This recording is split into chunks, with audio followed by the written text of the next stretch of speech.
In this video, we're going to look at quadratic inequalities. And for each example, we want to find where the inequality is true. In the first example, I have x squared is less than 10 minus 3x. And the first step is to get everything on one side of the inequality.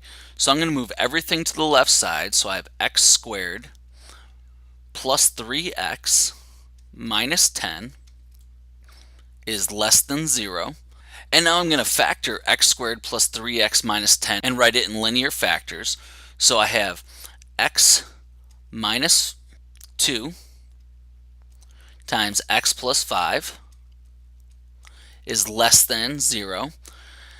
And from here in the textbook, they show a couple of different diagrams. I prefer the sign chart. And so we draw a sign chart or a straight line, and then we put our zeros on the chart. So we have here x minus 2, so we have a 0 at 2, and we have a 0 at negative 5. And now what I'm going to do is check a number in each interval, and I'm going to see what the sign is, whether it's positive or negative. And it doesn't matter what number in the interval you choose. So any number between negative infinity and negative 5 works for our first interval. And here, if we were to plug negative 6 in, we'd have negative 6 minus 2 is negative 8, so we'd have a negative number, and minus 6 plus 5 is a negative number. Two negative numbers multiplied together give us a positive number. And in the interval between negative 5 and 2, I'm going to choose 0 because it's the easiest number. So I have negative 2 times 5, and that's a negative number. And now, in the interval from 2 to infinity, I'm going to choose 3. 3 minus 2 is positive, and 3 plus 5 is positive. Positive times positive is a positive. So now, we're looking for everywhere where x squared plus 3x minus 10 is less than 0, and we found that it's less than 0 between negative 5 and 2. And we're not going to include negative 5 and 2 because we just want to be strictly less than 0. So our solution in interval notation is negative 5 to 2. And between negative 5 and 2, x squared is less than 10 minus 3x. In the next example, we have x squared is less than or equal to 8x. So again, I'm going to move everything to the left side. So I have x squared minus 8x is less than or equal to 0. Now, the most common mistake made on a problem like this is people are tempted to divide an x from both sides. And we'll see why you can't make that step and get the correct answer. Because just like in the last problem, I'm going to factor the left side, and I'm going to write it as x times x minus 8 is less than or equal to 0. So if you divide both sides by x, you have x is less than or equal to 8, and that's already your solution. But here we can see that you lose the 0 because x can be 0 and x can be 8. So our sign diagram needs to have 0 and 8, and now we need to check our intervals just like we did before. So any negative number, negative 1 times negative 9 is positive.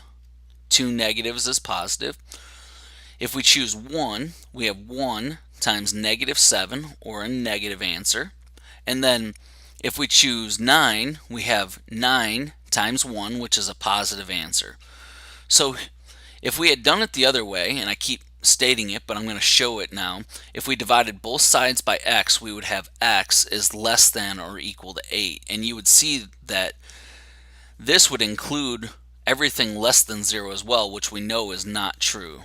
So here in interval notation, x squared is less than negative 8x when x is in between 0 and 8. And this time we used brackets because we want to be less than or equal to, so we include the endpoints. In the last example, I have x squared plus 1 is less than 2x, so I'm going to move the 2x to the left, so I have x squared minus 2x plus 1 is less than 0. And now I'm going to write it as x minus 1 squared, since it's a perfect square, and that's less than 0.